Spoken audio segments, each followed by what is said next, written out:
Hi, everybody, and welcome to SA Rugby Magazine. The biggest 6.3 million page views last 30 days. Not too bad. Dude, I just don't get it. It's like, People love rugby in this country, man. They are eating it up. yeah, well, I guess when you have a brand that's won for 2 years in a row and probably will win the third one, it's winners attract winners. Winners, you know. Exactly. I went through the days where you couldn't sell an ad on SA Rugby when we lost to Italy. In fact, I think there was more impersonations about that impressions than anything else. You remember that one where the guy did the Hugh Bladen talk out on the patio? And it was bloody funny. Yeah. I really enjoyed it. Yeah. So, I mean, I went to False Bay on Saturday. Okay. It was packed, absolutely packed. And the only thing I ever heard was, I think Moret had a knock on or something like that. And fucking bullshit. Oh man, this guy's useless. Listen, he's the captain of the squad. Exactly. Rassie has achieved more than anybody else on the planet when it comes to rugby. Yes. If Rassie puts him in there, I know there's a reason. So all you coaches in the rugby box, all you coaches having a lager, cut him some slack. What do the amount you know about rugby, we could write on the back of a matchbox. I don't know if that's true, Kev. I think, look, I'm 100% behind you on that. I just, trying to control what people think about rugby and rugby players is kind of it's a lost cause. So I don't necessarily subscribe to the same opinions that people have, but I'm not going to get too caught up in it. I think Salman is a great rugby player. I think he can definitely... He's got an incredible attitude. Yeah. One of the things I've researched, I'm not going to get into them, but he's got a great attitude, you know? Mm. It's, I put on, there was a guy, a former butler, who shot a kudu or a big thing in a thing, and people are up in arms about it, right? So I just type in my usual stir. Who cares? You know? And I get back this thing from this woman. What if he came and hunted your dog? Oh my goodness. I just said good luck to him. My dog's bulletproof. If he shoots my dog, I'll probably get some compensation and stuff. But people are weird. I mean, it's like, remember last week we talked about Cheeky Watson, the sand and the soil? Yes. Somebody feels it necessary to tell me how Cheeky Watson and the families are crooks and this. Get with it, folks, you know? But I mean, I suppose that is the cool thing about being a fan, right? We're fans of sport too. You know, you're a huge NBA fan. And I suppose if you ever jumped onto a forum there, you'd kind of speak your mind without all the baggage of having to be 100% accurate and on point and cognizant of everybody's feelings. That's the beauty of being a fan. You can just say stupid stuff. Well, I think that at 58 years of age and seeing what I've seen in life, I also have a propensity to be able to listen before I speak. Yeah. And it's the greatest gift in the world that I have, is being able now to listen. I wasn't good at it before, but it comes with age. Yeah. You know, just listen to, and when I speak and people don't listen, I shut up. You know, as well. You don't give a swine a pearls of wisdom. Ooh, a pearl of wisdom. But let's get into it. Yeah. Zells. People said, what I think of the game on thing. I wouldn't bet it. You know, it's like it wasn't that sort of, it wasn't a betting game. The bookies got it right. And I enjoyed watching it. I was great that they were shut out. Yep. And it still wasn't enough I got from the general public's feeling to win 45-0. Amazing. Yeah. When is enough, man? Look, I can't speak for the general public, Kev. I think you can. I'm asking you to. I think people, especially rugby fans, hang on to moments in a game. And I think if a player does something amazing in a game, then he's world class, and if he drops the ball, he's terrible. And I think that translates also to the team as a collective. If the team does sexy things and they come off, then people are very excited about that team and write them up as future world champions. And if a team has a lot of errors in their performance, then they're massive question marks raised. Well, people have a short memory, because it was 2016 we lost to the Italians, right? Yeah. And you win by 45. You don't give up a point. You play with 13 men. What more do you have to do? And I think this is you're getting to the stage where, I thought that we would take a dip during the Italy games because there really isn't much to talk about other than a beating. Mm. We know that Georgia's now going to show up on Saturday, and they're going to take a beating. Yep. Yeah. So what do we talk about? What level is the beating? It's like taking some kid in. He's done something naughty, and he's just going to get whacked. How many whacks does he get? It's like. But that's the thing with these kind of games, and that's what you're alluding to. It's almost like if Mike Tyson fought an amateur boxer. Like, he can't really win because if he knocks him out with the first punch, people go, well, yeah, he's the heavyweight champ. That's what we expected. And if it takes anything longer than that, you go, geez, Mike, it took you 20 punches to take this guy down. Well, what do you want to see in this game? I think the Boks need to do what they did against Italy. So again, they've made a raft of changes. You've got some uncapped guys in the front row. Yeah. So there are lots of impediments to a slick, smooth performance. This is not a team that's just come off winning the World Cup and has got all their World Cup guys starting against a minnow side like Georgia. There have been a lot of changes. You've got guys coming in from all over the world to join the Bok team. They've been firing some blanks in training. Now they're going to fire live ammo. And you're just trying to see the team solve some of the on-field issues that come from that lack of cohesion and get some answers on guys you've never seen play in this arena before. And I think that's what Russie does really well in these kind of games. Yeah. Is he doesn't make it a nothing event because you have the jeopardy of some of these uncapped, unknown players making their test debut. So for them, it's the biggest game of their career. And so Yeah. we're going to get answers in those kind of situations. And you're giving your caps, which stops people playing for other clubs. This is true. countries. Varun Venter will never play for Scotland. No. So it's actually, you get 3 games against Italy and Georgia. It's a perfect time for him to bleed. I've seen nothing from New Zealand that would scare me to go to New Zealand. And I say that, and people can say, what do you say now, money man? The same thing. Yeah. I mean, I'm an observationalist of life and an observationalist of sports. It's like, how do you know? You study something long enough, you get feels for it. You get gut feels. You understand when they sing the anthem. I mean, I've changed bets after a team has sang a national anthem and won. Crazy. That's just what you do. When you've been playing sports for the better part of 35 years, that's what you do. The fund is still up. I think it's about 10-11%. I don't know. What do I expect? I see a beating. Georgia will keep it in tight, slow the game down, et cetera, et cetera. I see the Boks, if they can just go through the phases, keep the tight 5. I see 50-0.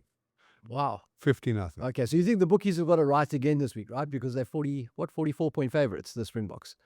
Yeah, I think they're right, but I thought it wouldn't surprise me if the Boks go through the phases. And I would be disappointed, but I won't be one of those guys that's like mouthing off. No, sure.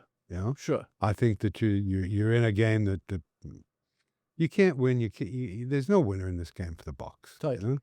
25-30, not enough. 40-50, not enough. Yeah. 60-70. People want to see 108 to 100 to 7. Yeah. They'll be happy with that. Yeah. That I can guarantee they'll be happy with. Yeah. But you can only play what's in front of you, and unfortunately, it's Georgia. Yeah. So where are you going this week? So I think the Springboks historically have been quite a traditionally physical first kind of team, front door kind of side. They have been stretching their legs over the past couple of seasons to be more expansive and to be more electric. Those massive scorelines, like what the All Blacks did to Japan in the 1995 World Cup, is very much like that's New Zealand's brand. That's how they play. The Springboks on a good day will put 60 points on a team, we aren't really the sort of get to 100 kind of guys scored 14 tries. So Did it once. Almost did it once against Wales. Right. So I think the Boks are capable of doing it. I just, with the changes, I feel like the Boks are comfortable winners, and they may be good for 44 points, but I can also see how in this kind of games, things get a bit sticky. maybe the ref intervenes and you have a card again, and it's Yeah. a little bit closer. Like, I think the bookies are pretty close to being spot on this one. Well, they're in a business which is their business, so it's in their business to make the right decisions. Yeah. And 44 is a decent decision. Yeah. What do you make of Ireland beating Portugal 100 and... Well, I mean, that's just the disparity between the quality of the first-tier teams and second-tier teams. There's a massive difference in those two things.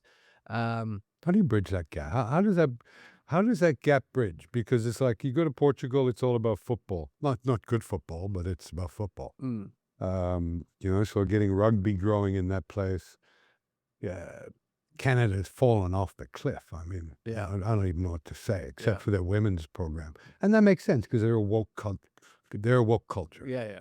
You know, Yeah. I just, rugby's not one of those sports that you can pick up late and be very good at it. You know, the NFL, those guys that go in the NFL draft and the combine, you see, oh, this guy was a great basketball player at college. This guy was a great pitcher. but I think that you'll get some people saying this guy only started playing rugby at 20 or 18 or 19 or whatever. Yeah. Because I hear what you say, from a tackling point of view and going through the years of learning the game. Yeah. I think that's true, but there are some natural athletes out there. It's not even so much about being athletes, though, Kev. It's about, like, if you're Portugal, you can't catch up because you don't have a rugby culture at schoolboy level. Yeah. So you've got some great athletes. You've got some great footballers, guys that can see So the how field. many Your schools, pool. high schools have Exactly. rugby? Exactly. Your pool is so much smaller. And isn't South Africa spoiled? I mean, I've never seen anything like it in my life. People are like, yeah, when these guys go, but there's a conveyor belt after conveyor belt of freaks Totally. coming off it Yeah. that I'm just like, that guy's actually pretty good Yeah. player. And that talks to your point about what we're saying now about these minnow nations. The only way they can catch up is to bring in players from other countries. And the country that produces the most world-class players is South Africa. So Yeah, so they got to offer golden visas to South Africa. exactly. So schoolboy rugby, When will Mauritius become a good rugby playing nation? 2074. I think so, because when there's so many people moving from there. I mean, Cape Town is insane. It's just getting 30,000 people every month, from what I'm told. There's got to be a tipping point in Cape Town. I know this is off topic, but it's like rental, very, very, very little rental, very little stock here, all bought up by people from Joburg. They're just going to get their safe haven here for when they retire or whatever they want to do. That's crazy. I'm actually thinking of moving to Mauritius, man, Man, for 6 months I a would year. go for the weather. I mean, I would just absolutely, I'd love to do that. That sounds great. Let's move offices, Kev. Well, I'll go and explore it, shall Dip your toe in the market and come back to us and let us know. I will. And I've got at least 5 friends talking about the same thing. Scary. Anyway, so I'll give you the 1,000. What are you betting? I'm gonna say that I think the Boks are good for the handicap, but I don't think it's going to be as big of a blowout as No, people think. I'm taking I'm taking 2 and putting the Boks by 44, minus 44. I think they win. I think it's a procession. I think, again, it's this thing. And then 3 weeks to rest for Australia, which will be tasty. That's a step up. Yep. But let's get into the British and Irish Lions. Yes. First test this weekend, Kev. Now, Mark tells me, and me and Mark are still friends. We still talk. You see it. People say, when are you doing a podcast together? I'll sneak on there one day, Yeah. Yeah. But for the time being, we're just happy to do our own stuff. Mark says there's an ambush in Lie in Australia. Yeah. I just told him to fuck. I haven't seen nothing. I've seen nothing from any Australian team that would make me worried about the British and Irish Lions losing one of those tests. Really? So you got the Lions to sweep it, eh? 3-0. 3-0. The third game is difficult because once you won and partied, I don't know. It's like when we did it in '97 here. We won the first 2 games and partied, and we didn't put much of an effort in Ellis Park, and we all know that some of the English team are on the booger sugar. Okay. Yeah, so for me, Kev, I have been very much on the Wallabies train in leading up to the series. I think the Wallabies should be favourites. I'm surprised that the Lions are favourites. And as much as You think the Wallabies should Yeah. be favourite? but let me Say something to me that makes sense. just give you some context. So the fact that the Wallabies have lost some key players to injury in the last couple of weeks. They fly off among them, and the decisions they have to make around that. Joe Schmidt on his way out has kind of like poured a little bit of cold water on my enthusiasm there. I just don't believe primarily in a composite European team traveling to Australia and kind of giving the keys to their game management to Finn Russell and beating Australia there. As much as they're all very talented players, and Australia have had their struggles. Mm-hmm.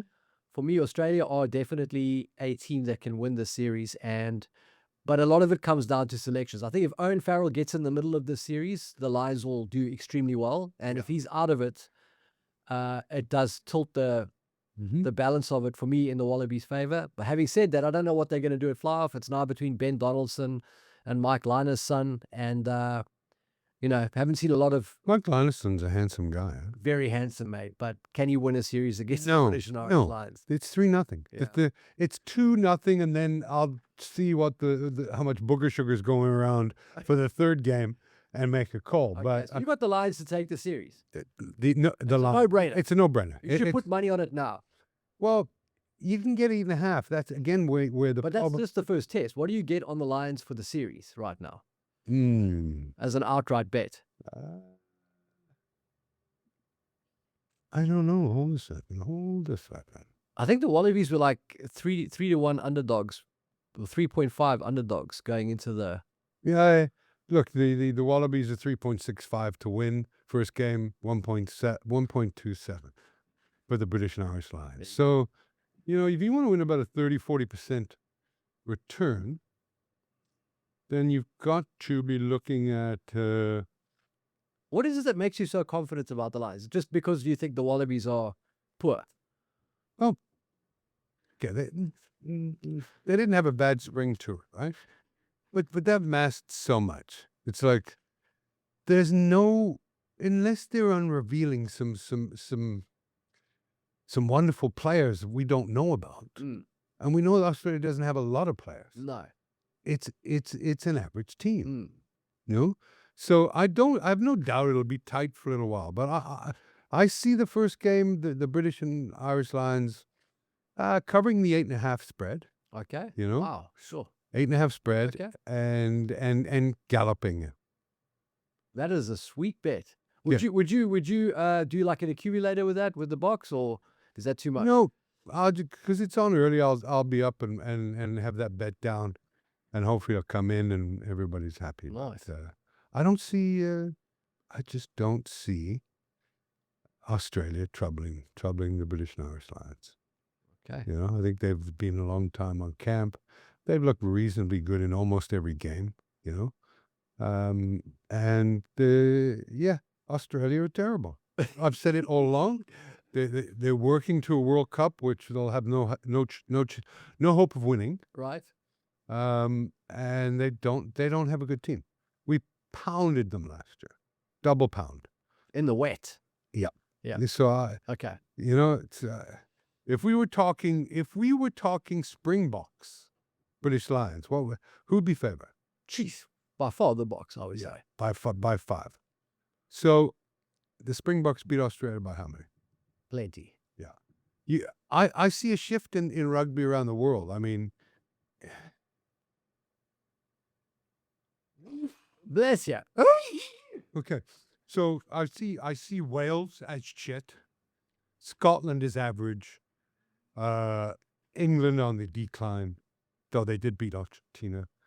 The only thing I see is you got a British and Irish Lions team, well coached, well put together. They'll win by 8.5.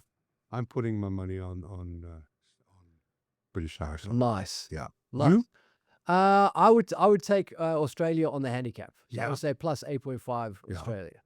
I think that's pretty safe. And then All Blacks France, the last test in that series. Do you think All Blacks will just run away with that? I don't care. Not really. French have checked out. Yeah. I also get that feeling. So New Zealand are 22-point favorites, I think, too. Yeah, I really don't know. So, guys, if you still want to get involved in my Betway affiliate fund, all you have to do is go to MoneyMan, The money, www.moneyman.co.za. There's always something on there from Betway and advertisement. Just click it, register, and you're in the fund. Beautiful. Yeah? Good luck. Yeah, it's performing well. It always does, Okay. I'm not that monkey. Brilliant. Yeah. Lovely. So thanks, Zels, for coming in. Always a pleasure to listen to you and talk to you. Great stuff. And Good luck. Make some money. yeah, I will. Thanks.